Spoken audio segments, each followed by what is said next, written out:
ਦੋਸਤੋ, ਮਹਾਨ ਪੁਰਸ਼ਾਂ ਨੇ ਸੱਚ ਹੀ ਕਿਹਾ ਹੈ ਕਿ ਕਿਸਮਤ ਦਾ ਲਿਖਿਆ ਕਦੇ ਨਹੀਂ ਮਿਟਦਾ। ਇਸ ਗੱਲ ਨੂੰ ਸਮਝਣ ਲਈ ਤੁਹਾਡੇ ਲਈ ਬਹੁਤ ਸੋਹਣੀ ਕਹਾਣੀ ਲੈ ਕੇ ਆਈ ਹਾਂ। ਇਹ ਇੱਕ ਪੰਡਤ ਤੇ ਜਮਦੂਤ ਦੀ ਕਹਾਣੀ ਹੈ। ਸੋ ਕਹਾਣੀ ਨੂੰ ਧਿਆਨ ਨਾਲ ਸੁਣਿਓ, ਬਹੁਤ ਹੀ ਵਧੀਆ ਕਹਾਣੀ ਹੈ। ਇੱਕ ਵਾਰ ਦੀ ਗੱਲ ਹੈ, ਕਿਸੇ ਪਿੰਡ ਵਿੱਚ ਇੱਕ ਬਹੁਤ ਹੀ ਗਿਆਨੀ ਪੰਡਤ ਰਹਿੰਦਾ ਸੀ। ਇੱਕ ਦਿਨ ਉਹ ਆਪਣੇ ਬਚਪਨ ਦੇ ਦੋਸਤ ਨੂੰ ਮਿਲਣ ਦੇ ਲਈ ਉਸਦੇ ਪਿੰਡ ਜਾ ਰਿਹਾ ਸੀ। ਉਸਦਾ ਉਹ ਦੋਸਤ ਬਚਪਨ ਤੋਂ ਹੀ ਗੂੰਗਾ ਤੇ ਇੱਕ ਪੈਰ ਤੋਂ ਅਪਾਹਿਜ ਸੀ।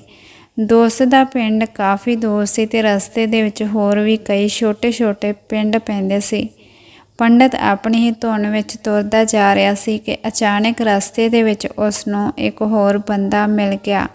ਉਹ ਵੀ ਪੰਡਤ ਦੇ ਨਾਲ-ਨਾਲ ਚੱਲਣ ਲੱਗ ਪਿਆ ਤੇ ਪੰਡਤ ਨੇ ਸੋਚਿਆ ਕਿ ਚਲੋ ਚੰਗਾ ਹੀ ਹੋਇਆ, ਨਾਲ-ਨਾਲ ਚੱਲਣ ਨਾਲ ਸਫ਼ਰ ਜਲਦੀ ਕੱਟ ਜਾਵੇਗਾ। ਚਲਦੇ-ਚਲਦੇ ਪੰਡਤ ਨੇ ਉਸ ਬੰਦੇ ਤੋਂ ਉਸਦਾ ਨਾਮ ਪੁੱਛਿਆ ਤਾਂ ਉਸ ਬੰਦੇ ਨੇ ਆਪਣਾ ਨਾਮ ਮਹਾਕਾਲ ਦੱਸਿਆ। ਪੰਡਤ ਨੂੰ ਇਹ ਨਾਮ ਥੋੜ੍ਹਾ ਅਜੀਬ ਜਿਹਾ ਲੱਗਿਆ, ਪਰ ਪੰਡਤ ਨੇ ਨਾਮ ਦੇ ਬਾਰੇ ਕੁਝ ਹੋਰ ਪੁੱਛਣਾ ਜ਼ਰੂਰੀ ਨਹੀਂ ਸਮਝਿਆ। ਦੋਵੇਂ ਇੱਕ ਦੂਸਰੇ ਦੇ ਨਾਲ ਚੱਲ ਹੀ ਰਹੇ ਸੀ। ਤਦ ਹੀ ਰਸਤੇ ਦੇ ਵਿੱਚ ਇੱਕ ਪਿੰਡ ਆਇਆ ਤਾਂ ਮਹਾਕਾਲ ਨੇ ਪੰਡਤ ਨੂੰ ਕਿਹਾ ਕਿ ਤੁਸੀਂ ਅੱਗੇ ਚੱਲੋ, ਮੈਂ ਇਸ ਪਿੰਡ ਵਿੱਚ ਕਿਸੇ ਨੂੰ ਕੋਈ ਸੁਨੇਹਾ ਦੇਣਾ ਹੈ। ਮੈਂ ਤੁਹਾਨੂੰ ਅੱਗੇ ਜਾ ਕੇ ਮਿਲਦਾ।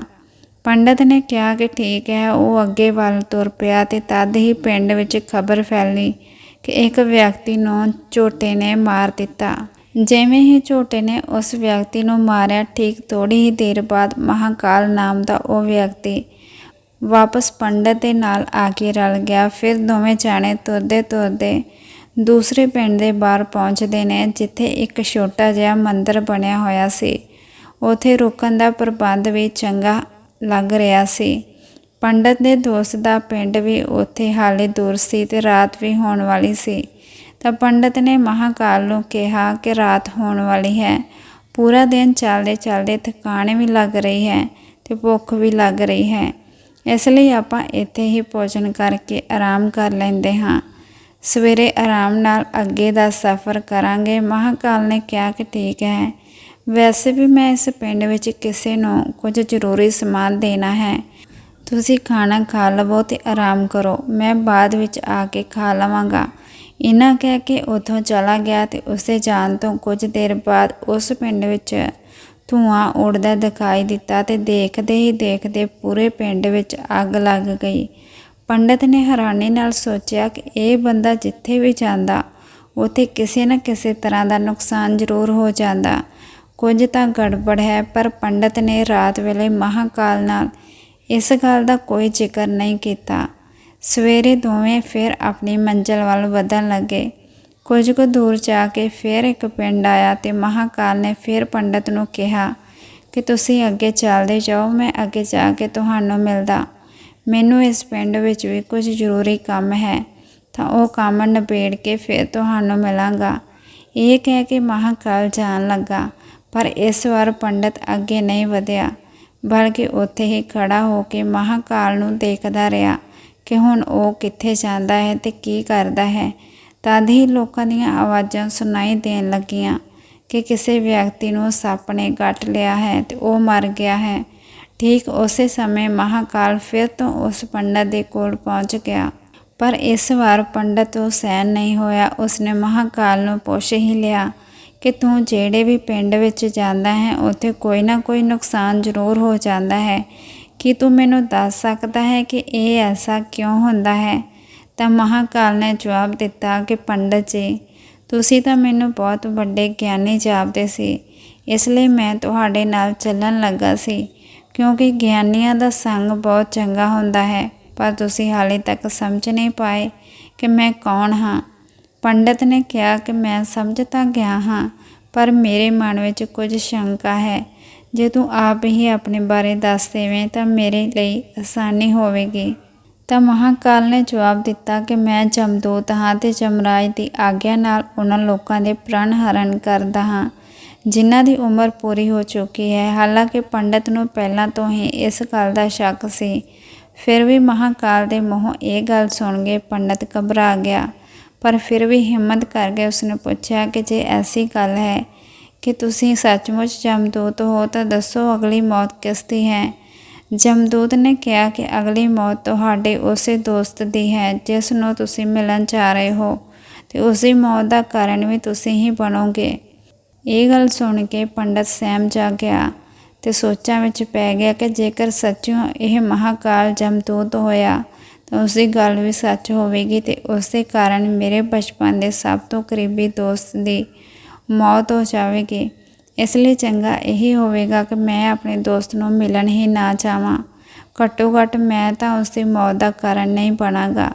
ਮਹਾਕਾਲ ਨੇ ਕਿਹਾ ਕਿ ਤੁਸੀਂ ਜੋ ਸੋਚ ਰਹੇ ਹੋ ਉਹ ਸਭ ਮੈਨੂੰ ਪਤਾ ਹੈ, ਪਰ ਤੁਹਾਡੇ ਆਪਣੇ ਦੋਸਤ ਨੂੰ ਮਿਲਣ ਨਾ ਜਾਣ ਨਾਲ ਨੀਅਤ ਹੀ ਨਹੀਂ ਬਦਲ ਜਾਵੇਗੀ। ਤੁਹਾਡੇ ਦੋਸਤ ਦੀ ਮੌਤ ਨਿਸ਼ਚਿਤ ਹੈ ਤੇ ਉਹ ਅਗਲੇ ਕੁਝ ਹੀ ਪਲਾਂ ਵਿੱਚ ਘਟਿਤ ਹੋਣ ਵਾਲੀ ਹੈ। ਮਹਾਕਾਲ ਦੇ ਮੂੰਹੋਂ ਅਜਿਹੀਆਂ ਗੱਲਾਂ ਸੁਣ ਕੇ ਪੰਡਤ ਨੂੰ ਝਟਕਾ ਜਿਹਾ ਲੱਗਾ, ਕਿਉਂਕਿ ਮਹਾਕਾਲ ਨੇ ਉਸਦੇ ਮਨ ਦੀ ਗੱਲ ਵੀ ਜਾਣ ਲਈ ਸੀ, ਜੋ ਕਿ ਇੱਕ ਸਧਾਰਨ ਵਿਅਕਤੀ ਲਈ ਸੰਭਵ ਨਹੀਂ ਹੈ। ਹੁਣ ਪੰਡਤ ਨੂੰ ਵਿਸ਼ਵਾਸ ਹੋ ਗਿਆ ਕਿ ਇਹ ਮਹਾਕਾਲ ਸੱਚਮੁੱਚ ਹੀ ਜਮਦੂਤ ਹੈ। ਇਸ ਲਈ ਉਹ ਆਪਣੇ ਮਿੱਤਰ ਦੀ ਮੌਤ ਦਾ ਕਾਰਨ ਨਾ ਬਣੇ ਉਹ ਇੱਕਦਮ ਪਿੱਛੇ ਵੱਲ ਮੁੜਿਆ ਤੇ ਆਪਣੇ ਪਿੰਡ ਵੱਲ ਜਾਣ ਲੱਗਾ। ਪਰੰਤੂ ਜਿਵੇਂ ਹੀ ਪਿੰਡ ਮੁੜਿਆ ਤੇ ਉਸਨੂੰ ਉਸਦਾ ਦੋਸਤ ਤੇਜ਼ੀ ਨਾਲ ਆਪਣੇ ਵੱਲ ਆਉਂਦਾ ਦਿਖਾਈ ਦਿੱਤਾ, ਜੋ ਕਿ ਪੰਡਤ ਨੂੰ ਦੇਖ ਕੇ ਬਹੁਤ ਖੁਸ਼ ਦਿਖਾਈ ਦੇ ਰਿਹਾ ਸੀ। ਆਪਣੇ ਦੋਸਤ ਦੇ ਆਉਣ ਦੀ ਖੁਸ਼ੀ ਨੂੰ ਦੇਖ ਕੇ ਪੰਡਤ ਨੂੰ ਅਜਿਹਾ ਲੱਗਾ ਜਿਵੇਂ ਕਿ ਉਸਦਾ ਦੋਸਤ ਕਾਫੀ ਸਮੇਂ ਤੋਂ ਉਸਦੇ ਪਿੱਛੇ ਹੀ ਆ ਰਿਹਾ ਹੈ, ਪਰ ਉਹ ਬਚਪਨ ਤੋਂ ਹੀ ਗੂੰਗਾ ਸੀ ਤੇ ਇੱਕ ਪੈਰ ਤੋਂ ਅਪਾਹਿਜ ਸੀ। ਇਸ ਲਈ ਨਾ ਤਾਂ ਪੰਡਤ ਤੱਕ ਪਹੁੰਚ ਪਾ ਰਿਹਾ ਸੀ ਤੇ ਨਾ ਹੀ ਪੰਡਤ ਨੂੰ ਆਵਾਜ਼ ਦੇ ਕੇ ਰੋਕ ਪਾ ਰਿਹਾ ਸੀ। ਪਰ ਜਿਵੇਂ ਹੀ ਉਹ ਪੰਡਤ ਦੇ ਕੋਲ ਪਹੁੰਚਿਆ, ਅਚਾਨਕ ਉਸਦੀ ਮੌਤ ਹੋ ਗਈ। ਪੰਡਤ ਹੱਕਾ ਬੱਕਾ ਹੋ ਕੇ ਮਹਾਕਾਲ ਦੇ ਵੱਲ ਦੇਖਣ ਲੱਗਾ ਕਿ ਜਿਵੇਂ ਉਹ ਪੁੱਛਣਾ ਚਾਹ ਰਿਹਾ ਹੋਵੇ ਕਿ ਆਖਰ ਕੀ ਹੋਇਆ। ਮਹਾਕਾਲ ਨੇ ਪੰਡਤ ਦੇ ਮਨ ਦੀ ਗੱਲ ਸਮਝ ਲਈ ਤੇ ਬੋਲਿਆ ਕਿ ਤੁਹਾਡਾ ਦੋਸਤ ਪਿਛਲੇ ਪਿੰਡ ਤੋਂ ਹੀ ਤੁਹਾਡੇ ਪਿੱਛੇ ਆ ਰਿਹਾ ਸੀ, ਪਰ ਉਹ ਅਪਾਹਿਜ ਤੇ ਗੂੰਗਾ ਹੋਣ ਕਰਕੇ ਤੁਹਾਡੇ ਤੱਕ ਨਹੀਂ ਪਹੁੰਚ ਸਕਿਆ। ਉਸਨੇ ਆਪਣੀ ਸਾਰੀ ਤਾਕਤ ਲਗਾ ਕੇ ਤੁਹਾਡੇ ਤੱਕ ਪਹੁੰਚਣ ਦੀ ਕੋਸ਼ਿਸ਼ ਕੀਤੀ, ਪਰ ਬੁਢਾਪੇ ਵਿੱਚ ਜਵਾਨੀ ਵਰਗੀ ਤਾਕਤ ਨਹੀਂ ਹੁੰਦੀ। ਇਸ ਲਈ ਦਿਲ ਦੇ ਦੌਰੇ ਕਾਰਨ ਤੁਹਾਡੇ ਦੋਸਤ ਦੀ ਮੌਤ ਹੋ ਗਈ, ਕਿਉਂਕਿ ਉਹ ਤੁਹਾਡੇ ਨਾਲ ਰਲਣ ਦੇ ਲਈ ਆਪਣੀਆਂ ਹੱਦਾਂ ਨੂੰ ਲੰਘਦਾ ਹੋਇਆ ਤੁਹਾਡੇ ਪਿੱਛੇ ਭੱਜ ਰਿਹਾ ਸੀ। ਇਸ ਲਈ ਆਪਣੇ ਦੋਸਤ ਦੀ ਮੌਤ ਦਾ ਕਾਰਨ ਤੁਸੀਂ ਹੀ ਬਣੇ। ਹੁਣ ਪੰਡਤ ਨੂੰ ਵਿਸ਼ਵਾਸ ਹੋ ਚੁੱਕਾ ਸੀ ਕਿ ਸੱਚਮੁੱਚ ਵਿੱਚ ਮਹਾਕਾਲ ਇੱਕ ਜਮਦੂਤ ਹੈ ਤੇ ਉਸਦਾ ਕੰਮ ਜੀਵਾਂ ਦੇ ਪ੍ਰਣ ਹਰਨਾ ਹੈ। ਪੰਡਤ ਇੱਕ ਗਿਆਨੀ ਵਿਅਕਤੀ ਸੀ, ਇਸ ਲਈ ਇਹ ਵੀ ਜਾਣਦਾ ਸੀ ਕਿ ਮੌਤ ਉੱਪਰ ਕਿਸੇ ਦਾ ਵੱਸ ਨਹੀਂ ਚੱਲਦਾ। ਸਾਰੇ ਜੀਵਾਂ ਨੂੰ ਇੱਕ ਨਾ ਇੱਕ ਦਿਨ ਤਾਂ ਮਰਨਾ ਹੀ ਹੈ। ਇਹੀ ਸੋਚ ਕੇ ਉਸਨੇ ਆਪਣੇ ਆਪ ਨੂੰ ਸੰਭਾਲ ਲਿਆ। ਪਰ ਅਚਾਨਕ ਪੰਡਤ ਦੇ ਮਨ ਦੇ ਵਿੱਚ ਆਪਣੀ ਮੌਤ ਬਾਰੇ ਜਾਣਨ ਦੀ ਇੱਛਾ ਹੋਈ। ਇਸ ਲਈ ਉਸਨੇ ਮਹਾਕਾਲ ਨੂੰ ਕਿਹਾ ਕਿ ਜਦੋਂ ਮੌਤ ਮੇਰੇ ਦੋਸਤ ਦੀ ਹੋਣੀ ਸੀ ਤਾਂ ਤੁਸੀਂ ਸ਼ੁਰੂ ਤੋਂ ਹੀ ਮੇਰੇ ਨਾਲ ਕਿਉਂ ਚੱਲ ਰਹੇ ਸੀ। ਮਹਾਕਾਲ ਨੇ ਜਵਾਬ ਦਿੱਤਾ, ਮੈਂ ਤਾਂ ਸਾਰਿਆਂ ਦੇ ਨਾਲ ਚੱਲਦਾ ਹਾਂ ਤੇ ਹਰ ਪਲ ਚੱਲਦਾ ਰਹਿੰਦਾ ਹਾਂ, ਪਰ ਲੋਕ ਪਛਾਣ ਨਹੀਂ ਪਾਉਂਦੇ, ਕਿਉਂਕਿ ਲੋਕਾਂ ਦੇ ਕੋਲ ਆਪਣੀਆਂ ਸਮੱਸਿਆਵਾਂ ਤੋਂ ਇਲਾਵਾ ਕਿਸੇ ਹੋਰ ਵਿਅਕਤੀ, ਵਸਤੂ ਜਾਂ ਘਟਨਾ ਦੇ ਬਾਰੇ ਵਿੱਚ ਸੋਚਣ ਦਾ ਤੇ ਉਸ ਨੂੰ ਦੇਖਣ ਜਾਂ ਸਮਝਣ ਦਾ ਸਮਾਂ ਹੀ ਨਹੀਂ ਹੁੰਦਾ। ਤਾਂ ਪੰਡਤ ਨੇ ਕਿਹਾ ਕਿ ਤੁਸੀਂ ਦੱਸ ਸਕਦੇ ਹੋ ਮੇਰੀ ਮੌਤ ਕਦੋਂ ਤੇ ਕਿਵੇਂ ਹੋਵੇਗੀ। ਤਾਂ ਮਹਾਕਾਲ ਨੇ ਕਿਹਾ ਕਿ ਹਾਲਾਂਕਿ ਕਿਸੇ ਸਧਾਰਨ ਜੀਵ ਨੂੰ ਇਹ ਜਾਣਨਾ ਉਪਯੁਕਤ ਨਹੀਂ ਹੈ, ਕਿਉਂਕਿ ਕੋਈ ਵੀ ਜੀਵ ਆਪਣੀ ਮੌਤ ਬਾਰੇ ਜਾਣ ਕੇ ਦੁਖੀ ਹੀ ਹੁੰਦਾ ਹੈ, ਪਰ ਤੁਸੀਂ ਗਿਆਨੀ ਵਿਅਕਤੀ ਪ੍ਰਤੀਤ ਹੁੰਦੇ ਹੋ ਤੇ ਆਪਣੇ ਦੋਸਤ ਦੀ ਮੌਤ ਨੂੰ ਜਿੰਨੀ ਆਸਾਨੀ ਨਾਲ ਸਹਿਣ ਕਰ ਲਿਆ ਹੈ, ਉਸ ਨੂੰ ਦੇਖ ਕੇ ਲੱਗਦਾ ਕਿ ਤੁਸੀਂ ਆਪਣੀ ਮੌਤ ਬਾਰੇ ਜਾਣ ਕੇ ਵੀ ਦੁਖੀ ਨਹੀਂ ਹੋਵੋਗੇ। ਤਾਂ ਸੁਣੋ, ਤੁਹਾਡੀ ਮੌਤ ਅੱਜ ਤੋਂ ਠੀਕ 6 ਮਹੀਨੇ ਬਾਅਦ ਅੱਜ ਦੇ ਹੀ ਦਿਨ ਕਿਸੇ ਦੂਜੇ ਰਾਜ ਵਿੱਚ ਫਾਂਸੀ ਲੱਗਣ ਨਾਲ ਹੋਵੇਗੀ। ਤੇ ਸਭ ਤੋਂ ਹੈਰਾਨੀ ਦੀ ਗੱਲ ਇਹ ਹੋਵੇਗੀ ਕਿ ਤੁਸੀਂ ਖੁਸ਼ੀ ਫਾਂਸੀ ਨੂੰ ਸਵੀਕਾਰ ਕਰ ਲਵੋਗੇ। ਇਹਨਾਂ ਕਹਿ ਕੇ ਮਹਾਕਾਲ ਉੱਥੋਂ ਚਲਾ ਗਿਆ, ਕਿਉਂਕਿ ਉਹਦੇ ਕੋਲ ਹੁਣ ਪੰਡਤ ਦੇ ਨਾਲ ਚੱਲਦੇ ਰਹਿਣ ਦਾ ਕੋਈ ਕਾਰਨ ਨਹੀਂ ਸੀ। ਪੰਡਤ ਵੀ ਆਪਣੇ ਦੋਸਤ ਦਾ ਸੰਸਕਾਰ ਕਰਕੇ ਆਪਣੇ ਪਿੰਡ ਚਲਾ ਗਿਆ। ਪਰ ਦੋਸਤੋ, ਕੋਈ ਵਿਅਕਤੀ ਕਿੰਨਾ ਵੀ ਵੱਡਾ ਗਿਆਨੀ ਕਿਉਂ ਨਾ ਹੋਵੇ, ਆਪਣੀ ਮੌਤ ਦੀ ਗੱਲ ਜਾਣ ਕੇ ਚਿੰਤਤ ਤਾਂ ਲਾਜ਼ਮੀ ਹੁੰਦਾ ਹੈ। ਤੇ ਮੌਤ ਤੋਂ ਬਚਣ ਲਈ ਕੁਝ ਨਾ ਕੁਝ ਕਰਦਾ ਹੀ ਹੈ। ਸੋ ਪੰਡਤ ਨੇ ਵੀ ਕੀਤਾ, ਕਿਉਂਕਿ ਪੰਡਤ ਵਿਦਵਾਨ ਸੀ, ਇਸ ਲਈ ਉਸਦੀ ਪਹਿਚਾਣ ਉਸਦੇ ਰਾਜ ਦੇ ਰਾਜਾ ਤੱਕ ਸੀ। ਤਾਂ ਪੰਡਤ ਨੇ ਸੋਚਿਆ ਕਿ ਰਾਜੇ ਦੇ ਕੋਲ ਤਾਂ ਕਈ ਗਿਆਨੀ ਮੰਤਰੀ ਹੁੰਦੇ ਨੇ, ਤਾਂ ਮੇਰੀ ਮੌਤ ਨਾਲ ਸੰਬੰਧਿਤ ਸਮੱਸਿਆ ਦਾ ਕੋਈ ਨਾ ਕੋਈ ਹੱਲ ਤਾਂ ਕੱਢ ਹੀ ਲੈਣਗੇ। ਸੋ ਪੰਡਤ ਇਹ ਸੋਚਦੇ ਹੋਏ ਰਾਜ ਦਰਬਾਰ ਵਿੱਚ ਜਾ ਪਹੁੰਚਿਆ ਤੇ ਰਾਜੇ ਨੂੰ ਆਪਣੀ ਸਾਰੀ ਕਹਾਣੀ ਦੱਸੀ। ਰਾਜੇ ਨੇ ਆਪਣੇ ਮੰਤਰੀਆਂ ਨੂੰ ਇਹ ਗੱਲ ਦੱਸੀ ਤੇ ਉਹਨਾਂ ਤੋਂ ਸਲਾਹ ਮੰਗੀ। ਅੰਤ ਵਿੱਚ ਸਾਰਿਆਂ ਨੇ ਵਿਚਾਰ ਕਰਕੇ ਕਿਹਾ ਕਿ ਜੇਕਰ ਪੰਡਤ ਦੀ ਗੱਲ ਸੱਚ ਹੈ ਤਾਂ ਉਸਦੀ ਮੌਤ ਵੀ 6 ਮਹੀਨਿਆਂ ਦੇ ਬਾਅਦ ਹੀ ਹੋਵੇਗੀ। ਪਰ ਮੌਤ ਤਾਂ ਤਦ ਹੀ ਹੋਵੇਗੀ ਜਦੋਂ ਉਹ ਕਿਸੇ ਦੂਜੇ ਰਾਜ ਵਿੱਚ ਜਾਵੇਗਾ। ਜੇਕਰ ਉਹ ਦੂਜੇ ਰਾਜ ਵਿੱਚ ਜਾਵੇ ਹੀ ਨਾ ਤਾਂ ਮੌਤ ਵੀ ਨਹੀਂ ਹੋਵੇਗੀ। ਮੰਤਰੀਆਂ ਦੀ ਇਹ ਸਲਾਹ ਰਾਜੇ ਨੂੰ ਵੀ ਚੰਗੀ ਲੱਗੀ, ਤਾਂ ਉਸਨੇ ਪੰਡਤ ਦੇ ਰਹਿਣ ਦੀ ਵਿਵਸਥਾ ਮਹਿਲ ਵਿੱਚ ਹੀ ਕਰ ਦਿੱਤੀ ਤੇ ਰਾਜੇ ਦੇ ਹੁਕਮ ਦੇ ਬਿਨਾਂ ਉਸ ਪੰਡਤ ਨਾਲ ਕਿਸੇ ਨੂੰ ਵੀ ਮਿਲਣ ਨਹੀਂ ਦਿੱਤਾ ਜਾਂਦਾ ਸੀ। ਪਰ ਪੰਡਤ ਆਪਣੀ ਮਰਜ਼ੀ ਨਾਲ ਕਿਤੇ ਵੀ ਆ ਜਾ ਸਕਦਾ ਸੀ, ਤਾਂ ਕਿ ਇਹ ਨਾ ਲੱਗੇ ਕਿ ਉਹ ਰਾਜੇ ਦੀ ਕੈਦ ਵਿੱਚ ਹੈ। ਪਰ ਪੰਡਤ ਡਰ ਦੇ ਮਾਰੇ ਆਪ ਹੀ ਕਿਤੇ ਵੀ ਆਉਂਦਾ ਜਾਂਦਾ ਨਹੀਂ ਸੀ। ਸਮਾਂ ਬੀਤਿਆ ਤੇ ਪੰਡਤ ਦੀ ਮੌਤ ਦਾ ਸਮਾਂ ਨੇੜੇ ਆ ਗਿਆ ਤੇ ਉਹ ਵੀ ਦਿਨ ਆ ਗਿਆ ਜਦੋਂ ਪੰਡਤ ਦੀ ਮੌਤ ਹੋਣੀ ਸੀ। ਤਾਂ ਜਿਸ ਦਿਨ ਪੰਡਤ ਦੀ ਮੌਤ ਹੋਣ ਵਾਲੀ ਸੀ, ਡਰ ਦੇ ਮਾਰੇ ਪੰਡਤ ਉਸ ਦਿਨ ਜਲਦੀ ਹੀ ਸੌਂ ਗਿਆ, ਤਾਂ ਕਿ ਜਲਦੀ ਤੋਂ ਜਲਦੀ ਰਾਤ ਬੀਤ ਜਾਵੇ ਤੇ ਅਗਲਾ ਦਿਨ ਆ ਜਾਵੇ, ਤਾਂ ਕਿ ਮੌਤ ਟਲ ਸਕੇ। ਪਰ ਦੋਸਤੋ, ਪੰਡਤ ਨੂੰ ਨੀਂਦ ਵਿੱਚ ਚੱਲਣ ਦੀ ਬਿਮਾਰੀ ਸੀ ਤੇ ਇਸ ਬਿਮਾਰੀ ਬਾਰੇ ਉਹ ਖੁਦ ਵੀ ਨਹੀਂ ਜਾਣਦਾ ਸੀ। ਇਸ ਲਈ ਰਾਜੇ ਨੂੰ ਜਾਂ ਕਿਸੇ ਵੈਦ ਨੂੰ ਇਸ ਬਿਮਾਰੀ ਬਾਰੇ ਦੱਸਣ ਦਾ ਸਵਾਲ ਵੀ ਨਹੀਂ ਸੀ ਉੱਠਦਾ। ਪੰਡਤ ਆਪਣੀ ਮੌਤ ਨੂੰ ਲੈ ਕੇ ਬਹੁਤ ਚਿੰਤਤ ਸੀ ਤੇ ਨੀਂਦ ਵਿੱਚ ਚੱਲਣ ਦੀ ਬਿਮਾਰੀ ਤਦ ਹੀ ਆਉਂਦੀ ਹੈ ਜਦੋਂ ਨੀਂਦ ਠੀਕ ਤਰ੍ਹਾਂ ਨਾਲ ਨਾ ਆਉਂਦੀ ਹੋਵੇ। ਸੋ ਰਾਤ ਪੰਡਤ ਨੂੰ ਨੀਂਦ ਵਿੱਚ ਚੱਲਣ ਦਾ ਦੌਰਾ ਪਿਆ ਤੇ ਉੱਠਿਆ ਤੇ ਮਹਿਲ ਤੋਂ ਨਿਕਲ ਕੇ ਘੋੜਿਆਂ ਦੇ ਤਬੇਲੇ ਵਿੱਚ ਜਾ ਪਹੁੰਚਿਆ। ਪੰਡਤ ਰਾਜੇ ਦਾ ਖਾਸ ਮਹਿਮਾਨ ਸੀ, ਇਸ ਲਈ ਕਿਸੇ ਪਹਿਰੇਦਾਰ ਨੇ ਵੀ ਨਹੀਂ ਰੋਕਿਆ ਤੇ ਨਾ ਹੀ ਕਿਸੇ ਤਰ੍ਹਾਂ ਦੀ ਪੁੱਛਗਿੱਛ ਕੀਤੀ। ਤਬੇਲੇ ਵਿੱਚ ਪਹੁੰਚ ਕੇ ਉਹ ਸਭ ਤੋਂ ਤੇਜ਼ ਚੱਲਣ ਵਾਲੇ ਘੋੜੇ ਦੀ ਪਿੱਠ 'ਤੇ ਸਵਾਰ ਹੋ ਕੇ ਨੀਂਦ ਵਿੱਚ ਹੀ ਰਾਜ ਦੀ ਸੀਮਾ ਦੇ ਬਾਹਰ ਨਾਲ ਲੱਗਦੇ ਰਾਜ ਵਿੱਚ ਚਲਾ ਗਿਆ। ਇੰਨਾ ਹੀ ਨਹੀਂ, ਉਹ ਦੂਜੇ ਰਾਜ ਦੇ ਰਾਜੇ ਦੇ ਮਹਿਲ ਵਿੱਚ ਜਾ ਪਹੁੰਚਿਆ ਤੇ ਕੁਦਰਤੀ ਉਸ ਮਹਿਲ ਦੇ ਪਹਿਰੇਦਾਰ ਨੇ ਵੀ ਉਸ ਨੂੰ ਨਹੀਂ ਰੋਕਿਆ ਤੇ ਨਾ ਹੀ ਕੋਈ ਪੁੱਛਗਿੱਛ ਕੀਤੀ। ਸਾਰੇ ਪਹਿਰੇਦਾਰ ਰਾਤ ਦੇ ਆਖਰੀ ਪਹਿਰ ਹੋਣ ਕਰਕੇ ਨੀਂਦ ਵਿੱਚ ਸੀ। ਉਹ ਪੰਡਤ ਸਿੱਧਾ ਰਾਜੇ ਦੇ ਆਰਾਮ ਕਛ ਵਿੱਚ ਪਹੁੰਚ ਗਿਆ ਤੇ ਜਿੱਥੇ ਰਾਜਾ ਤੇ ਰਾਣੀ ਸੁੱਤੇ ਪਏ ਸੀ, ਉੱਥੇ ਹੀ ਪੰਡਤ ਵੀ ਜਾ ਕੇ ਲੇਟ ਗਿਆ। ਤੇ ਸਵੇਰ ਹੋਈ ਤਾਂ ਰਾਜੇ ਨੇ ਪੰਡਤ ਨੂੰ ਰਾਣੀ ਦੇ ਬਗਲ ਵਿੱਚ ਸੁੱਤਿਆਂ ਹੋਇਆਂ ਦੇਖਿਆ ਤੇ ਜਿਸ ਤੋਂ ਰਾਜਾ ਬਹੁਤ ਕ੍ਰੋਧਿਤ ਹੋਇਆ। ਪੰਡਤ ਨੂੰ ਗ੍ਰਿਫਤਾਰ ਕਰ ਲਿਆ ਗਿਆ ਤੇ ਪੰਡਤ ਨੂੰ ਤਾਂ ਕੁਝ ਸਮਝ ਵਿੱਚ ਨਹੀਂ ਸੀ ਆ ਰਿਹਾ ਕਿ ਆਖਿਰ ਦੂਜੇ ਰਾਜ ਵਿੱਚ ਤੇ ਰਾਜੇ ਦੇ ਆਰਾਮ ਕਕਸ਼ ਵਿੱਚ ਉਹ ਕਿਵੇਂ ਪਹੁੰਚ ਗਿਆ। ਪਰ ਉੱਥੇ ਇਹ ਸਭ ਸੁਣਨ ਵਾਲਾ ਕੌਣ ਸੀ? ਰਾਜੇ ਨੇ ਪੰਡਤ ਨੂੰ ਦਰਬਾਰ ਵਿੱਚ ਹਾਜ਼ਰ ਕਰਨ ਦਾ ਹੁਕਮ ਦਿੱਤਾ। ਕੁਝ ਸਮੇਂ ਬਾਅਦ ਪੰਡਤ ਨੂੰ ਦਰਬਾਰ ਵਿੱਚ ਲਿਆਂਦਾ ਗਿਆ। ਰਾਜੇ ਨੇ ਪੰਡਤ ਨੂੰ ਦੇਖਿਆ ਤੇ ਦੇਖਦੇ ਹੀ ਇੰਨਾ ਕ੍ਰੋਧਿਤ ਹੋਇਆ ਕਿ ਪੰਡਤ ਨੂੰ ਫਾਂਸੀ ਦੀ ਸਜ਼ਾ ਸੁਣਾ ਦਿੱਤੀ। ਫਾਂਸੀ ਦੀ ਸਜ਼ਾ ਸੁਣਾ ਕੇ ਪੰਡਤ ਕੰਬ ਗਿਆ ਤੇ ਫਿਰ ਕੁਝ ਹਿੰਮਤ ਕਰਕੇ ਉਸਨੇ ਰਾਜੇ ਨੂੰ ਕਿਹਾ ਕਿ ਮਹਾਰਾਜ, ਮੈਂ ਨਹੀਂ ਜਾਣਦਾ ਕਿ ਮੈਂ ਤੁਹਾਡੇ ਰਾਜ ਮਹਿਲ ਵਿੱਚ ਕਿਵੇਂ ਪਹੁੰਚ ਗਿਆ। ਮੈਂ ਇਹ ਵੀ ਨਹੀਂ ਜਾਣਦਾ ਕਿ ਮੈਂ ਤੁਹਾਡੇ ਆਰਾਮ ਕਕਸ਼ ਵਿੱਚ ਕਿਵੇਂ ਆਇਆ ਤੇ ਤੁਹਾਡੇ ਰਾਜ ਦੇ ਕਿਸੇ ਪਹਿਰੇਦਾਰ ਨੇ ਵੀ ਮੈਨੂੰ ਰੋਕਿਆ ਕਿਉਂ ਨਹੀਂ। ਪਰ ਮੈਂ ਇੰਨਾ ਜਾਣਦਾ ਹਾਂ ਕਿ ਅੱਜ ਮੇਰੀ ਮੌਤ ਹੋਣੀ ਸੀ ਤੇ ਹੋਣ ਵੀ ਜਾ ਰਹੀ ਹੈ। ਰਾਜੇ ਨੂੰ ਇਹ ਗੱਲ ਥੋੜ੍ਹੀ ਅਟਪਟੀ ਲੱਗੀ। ਉਸਨੇ ਪੁੱਛਿਆ ਕਿ ਤੁਹਾਨੂੰ ਕਿਵੇਂ ਪਤਾ ਕਿ ਅੱਜ ਤੁਹਾਡੀ ਮੌਤ ਹੋਣੀ ਹੈ? ਕਹਿਣਾ ਕੀ ਚਾਹੁੰਦੇ ਹੋ? ਰਾਜੇ ਦੇ ਇਸ ਸਵਾਲ ਦੇ ਜਵਾਬ ਵਿੱਚ ਪੰਡਤ ਨੇ ਪਿਛਲੇ 6 ਮਹੀਨੇ ਦੀ ਕਹਾਣੀ ਦੱਸੀ ਤੇ ਕਿਹਾ, ਮਹਾਰਾਜ, ਮੇਰੇ ਵਿੱਚ ਤਾਂ ਕਿਸੇ ਵੀ ਸਧਾਰਨ ਵਿਅਕਤੀ ਵਿੱਚ ਇੰਨਾ ਸਾਹਸ ਨਹੀਂ ਹੁੰਦਾ ਕਿ ਉਹ ਰਾਜੇ ਦੇ ਆਰਾਮ ਕਕਸ਼ ਵਿੱਚ ਰਾਜੇ ਦੀ ਮੌਜੂਦਗੀ ਵਿੱਚ ਰਾਣੀ ਦੇ ਕੋਲ ਜਾ ਕੇ ਸੌਂ ਜਾਵੇ। ਰਾਜੇ ਨੂੰ ਪੰਡਤ ਦੀ ਗੱਲ ਵਿੱਚ ਥੋੜ੍ਹੀ ਸੱਚਾਈ ਦਿਖਾਈ ਦਿੱਤੀ, ਪਰੰਤੂ ਉਸਨੇ ਫਿਰ ਸੋਚਿਆ ਕਿ ਇਹ ਆਪਣੀ ਮੌਤ ਤੋਂ ਬਚਣ ਦੇ ਲਈ ਮਹਾਂਕਾਲ ਤੇ ਆਪਣੀ ਮੌਤ ਦੀ ਭਵਿੱਖਬਾਣੀ ਦਾ ਬਹਾਨਾ ਬਣਾ ਰਿਹਾ ਹੈ। ਇਸ ਲਈ ਰਾਜੇ ਨੇ ਪੰਡਤ ਨੂੰ ਕਿਹਾ ਕਿ ਜੇਕਰ ਤੁਹਾਡੀ ਇਹ ਗੱਲ ਸੱਚੀ ਹੈ ਤੇ ਅੱਜ ਤੁਹਾਡੀ ਮੌਤ ਦਾ ਦਿਨ ਹੈ।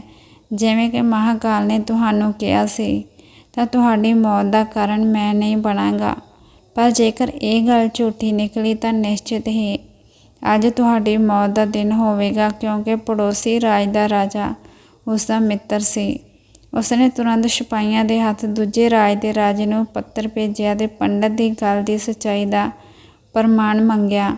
ਸ਼ਾਮ ਤੱਕ ਭੇਜੇ ਗਏ ਸੈਨਿਕ ਵਾਪਸ ਆਏ ਤੇ ਉਹਨਾਂ ਨੇ ਦੱਸਿਆ ਕਿ ਮਹਾਰਾਜ ਪੰਡਤ ਜੀ ਜੋ ਵੀ ਕਹਿ ਰਹੇ ਨੇ ਉਹ ਪੂਰਨ ਸੱਚ ਹੈ। ਦੂਜੇ ਰਾਜ ਦੇ ਰਾਜੇ ਨੇ ਪੰਡਤ ਨੂੰ ਰਹਿਣ ਲਈ ਆਪਣੇ ਹੀ ਮਹਿਲ ਵਿੱਚ ਸੰਪੂਰਨ ਵਿਵਸਥਾ ਕਰ ਰੱਖੀ ਸੀ ਤੇ ਪਿਛਲੇ 6 ਮਹੀਨਿਆਂ ਤੋਂ ਪੰਡਤ ਰਾਜੇ ਦਾ ਮਹਿਮਾਨ ਸੀ।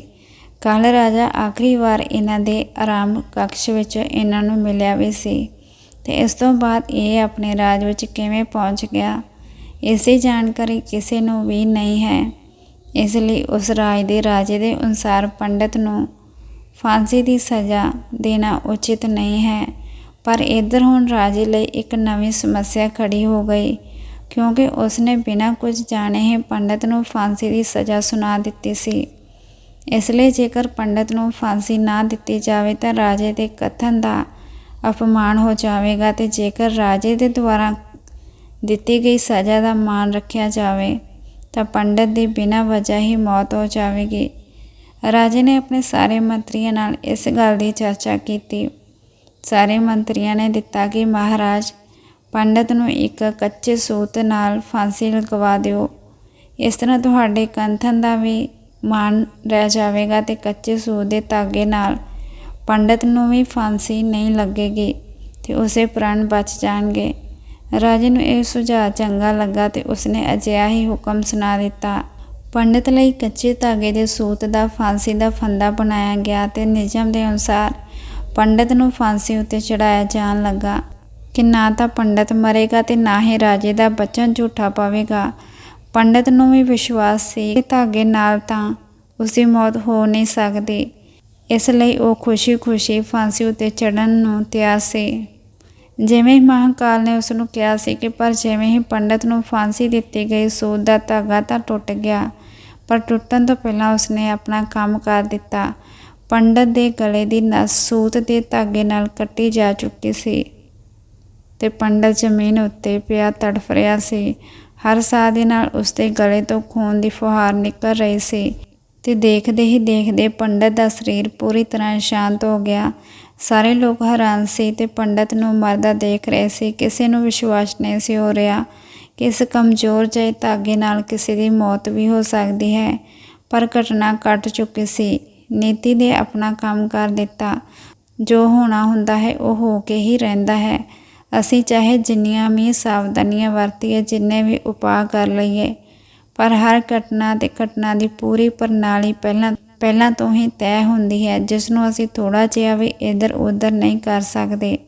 ਇਸ ਲਈ ਪਰਮਾਤਮਾ ਨੇ ਸਾਨੂੰ ਭਵਿੱਖ ਨੂੰ ਜਾਣਨ ਦੀ ਤਾਕਤ ਨਹੀਂ ਦਿੱਤੀ ਤਾਂ ਕਿ ਅਸੀਂ ਆਪਣੇ ਜੀਵਨ ਨੂੰ ਜ਼ਿਆਦਾ ਬਿਹਤਰ ਤਰੀਕੇ ਨਾਲ ਜੀ ਸਕੀਏ। ਤੇ ਇਹੀ ਗੱਲ ਉਸ ਪੰਡਤ ਉੱਤੇ ਵੀ ਲਾਗੂ ਹੁੰਦੀ ਹੈ। ਜੇਕਰ ਪੰਡਤ ਨੇ ਮਹਾਕਾਲ ਨੂੰ ਆਪਣੀ ਮੌਤ ਬਾਰੇ ਨਾ ਪੁੱਛਿਆ ਹੁੰਦਾ ਤਾਂ 6 ਮਹੀਨੇ ਰਾਜੇ ਦੀ ਕੈਦ ਵਿੱਚ ਰਹਿ ਕੇ ਡਰ ਕੇ ਜੀਣ ਦੀ ਬਜਾਏ ਜ਼ਿਆਦਾ ਬਿਹਤਰ ਜ਼ਿੰਦਗੀ ਜਿਊ ਲੈਂਦਾ। ਸੋ ਦੋਸਤੋ, ਜੇਕਰ ਕਹਾਣੀ ਚੰਗੀ ਲੱਗੀ ਤਾਂ ਅੱਗੇ ਵੀ ਸ਼ੇਅਰ ਕਰ ਦਿਓ ਅਤੇ ਜੇਕਰ ਚੈਨਲ 'ਤੇ ਨਵੇਂ ਆਏ ਹੋ ਚੈਨਲ ਨੂੰ ਸਬਸਕ੍ਰਾਈਬ ਕਰ ਦਿਓ। ਧੰਨਵਾਦ।